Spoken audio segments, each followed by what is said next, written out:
Now it's my pleasure to introduce Stan Pavlovsky from Shutterstock. He's the CEO, the president there. And I met Stan for the first time this morning, and this is actually bringing him back home to California. But he's got some real interesting words to tell us about seizing opportunity while navigating disruption. And I think he probably knows quite a bit about it. So I'm looking forward to it.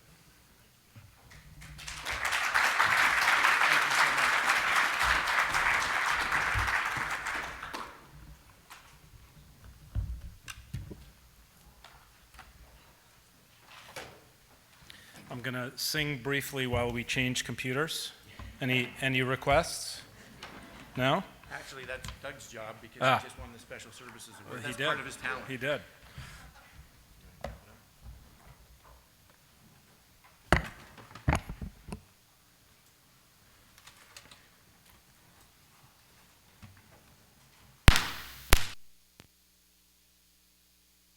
All right. Well, thank you so much. Really appreciate it. This is a lot of fun for me to be here in my hometown. First time at the DMLA. Not only did Doug just get an award, but I think I just got a promotion. I think I was introduced as the CEO of Shutterstock. So this is great. I hope we can have that in writing. But anyways, it's great to be here. I'm going to kick off this event today with a talk about seizing opportunity and navigating disruption. Hopefully this gets you excited for the rest of the conference. But if not, we have lots of great food, coffee to sort of make up for it. You did order the food, right? Okay, we've got food. All right, so let's kick this off with a short video, and then I'll talk a little bit about the backstory behind it. The quality exceeds all expectations.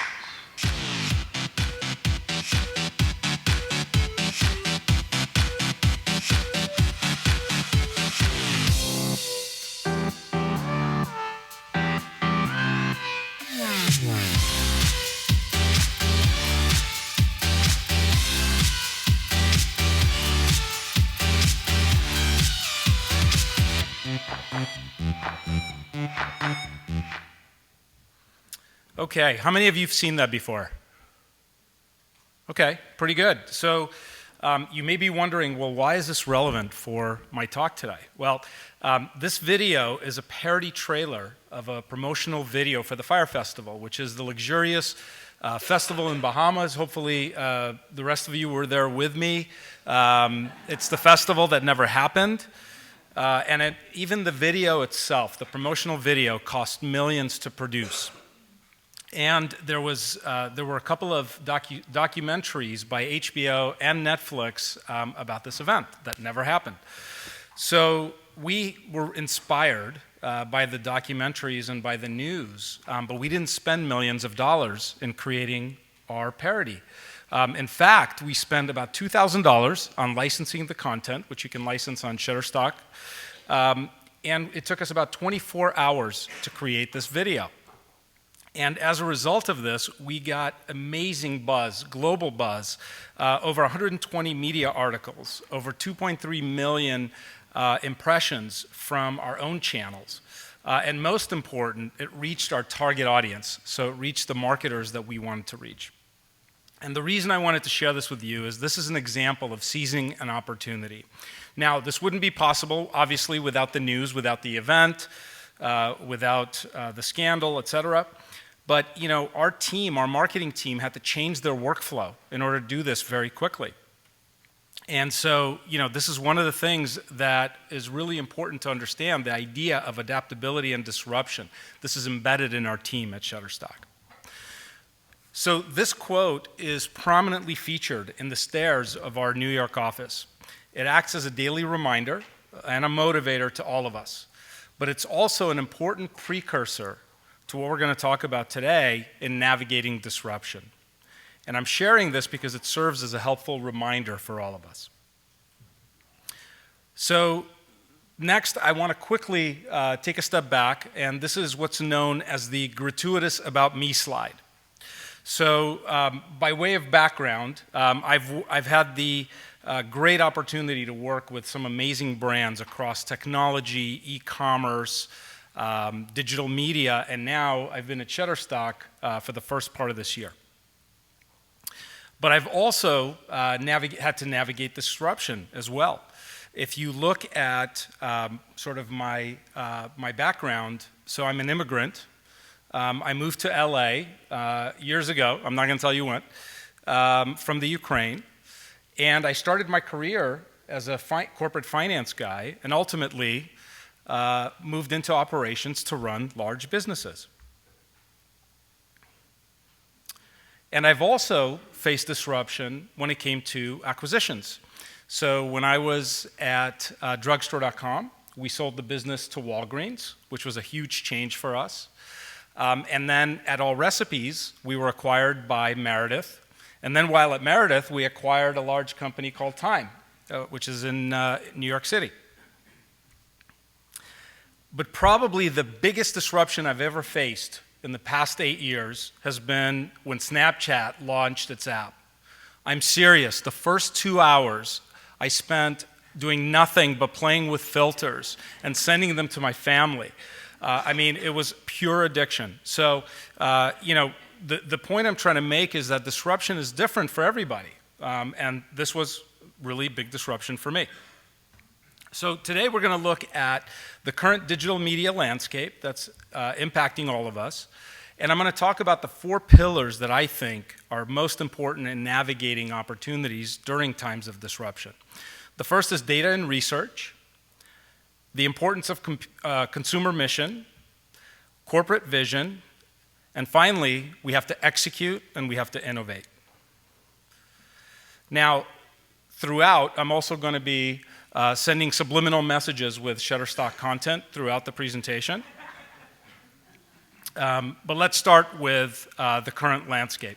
So there's not many presentations today when you talk about digital that are not centered on mobile.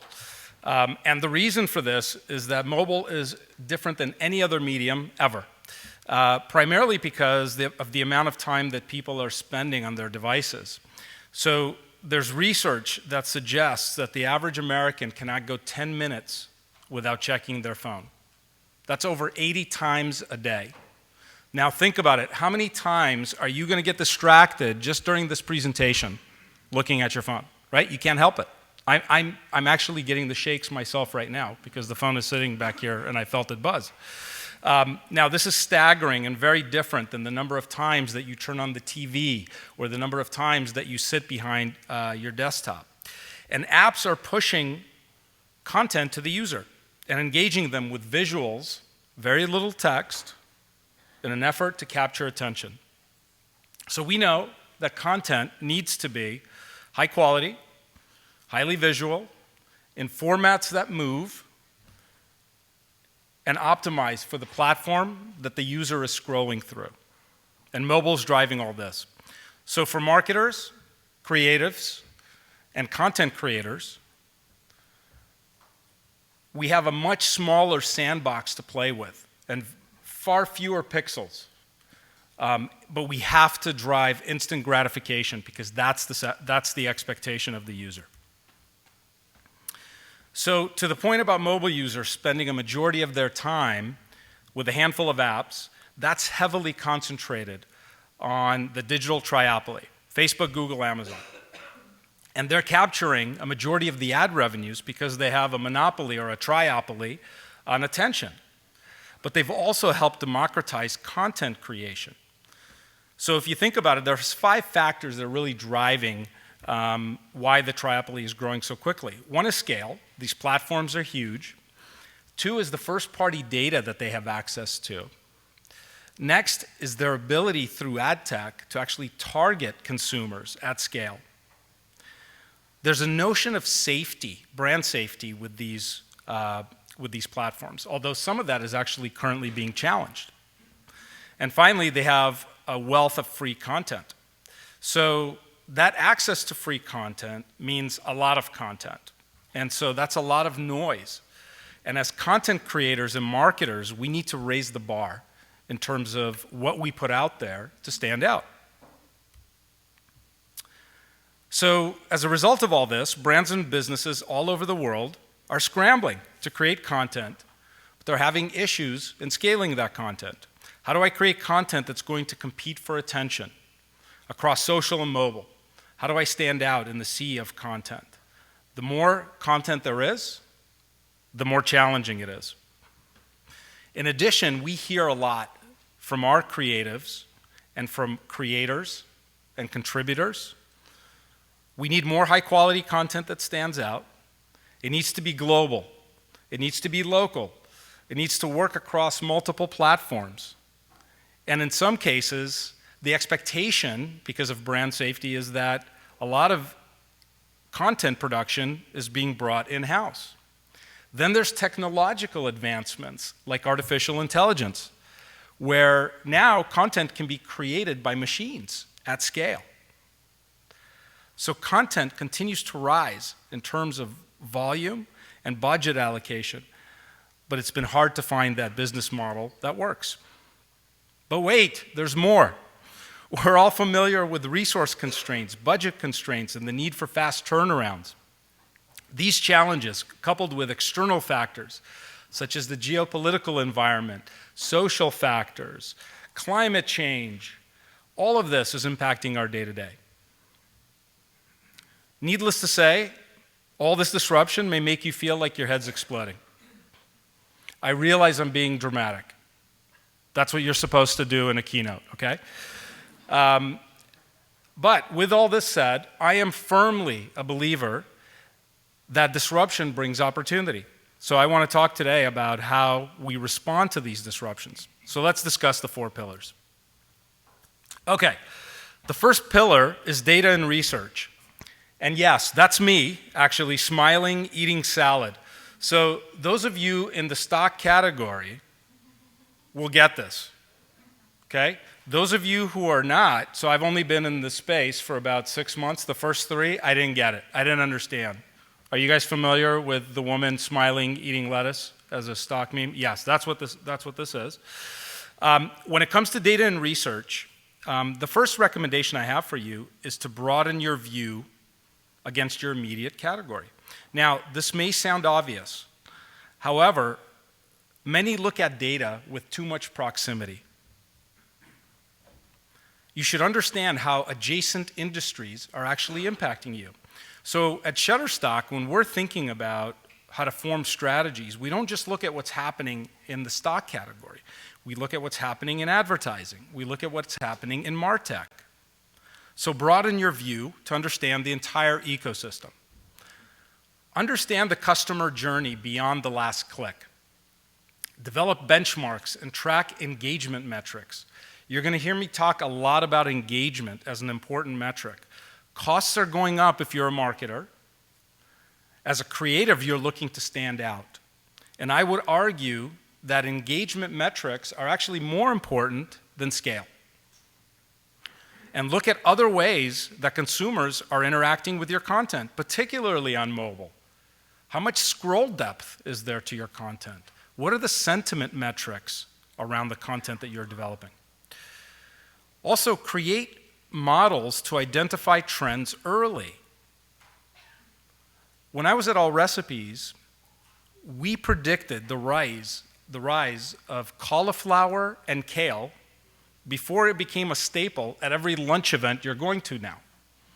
Like literally, because we were able to develop models based on our first-party data to predict those types of trends. And that gave us a real advantage because then we were able to go to our media partners and help them develop media plans that were very forward-looking. Another simple example of this is the Shutterstock Annual Creative Trends Report. So this just basically looks at growth in search terms and identifies topics as well as themes that might be of interest to our customers in the coming year. We get asked for this report all the time, and we're going to make it available on a real-time basis over the next year. So next is mission.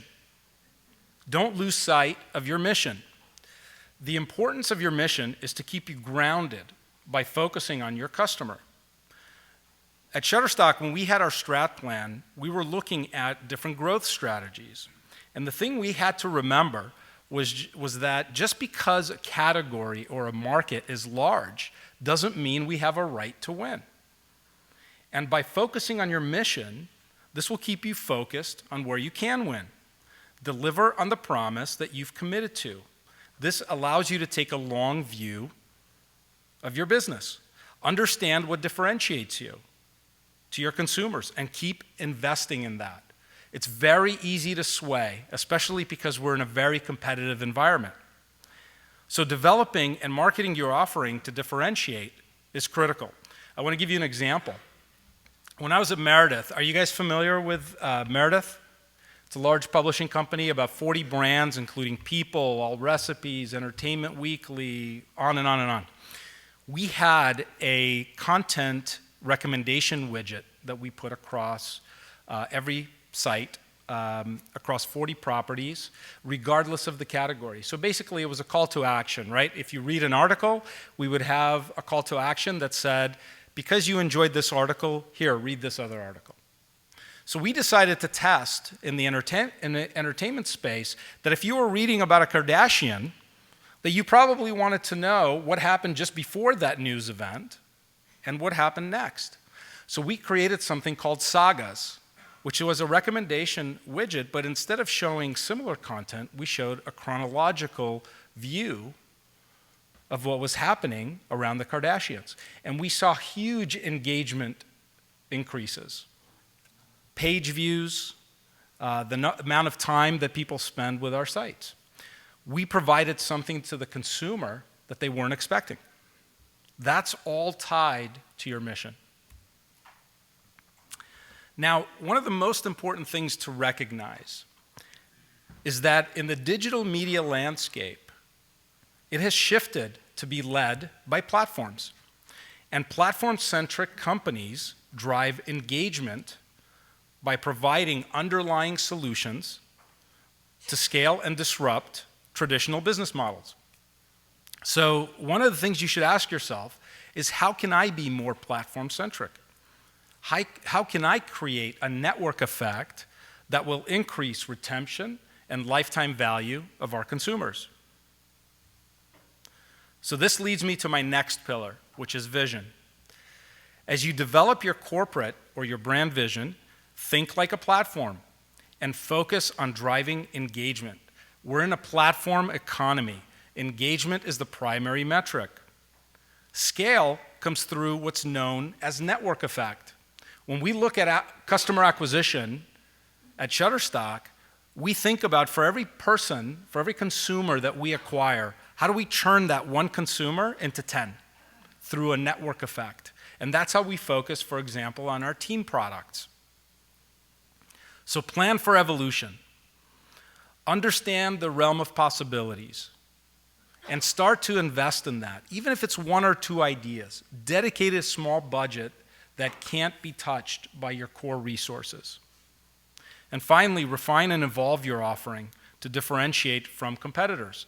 The thing that platforms do, when you think about what made them so strong, is that content creators, to a large degree, have been disintermediated from their consumers.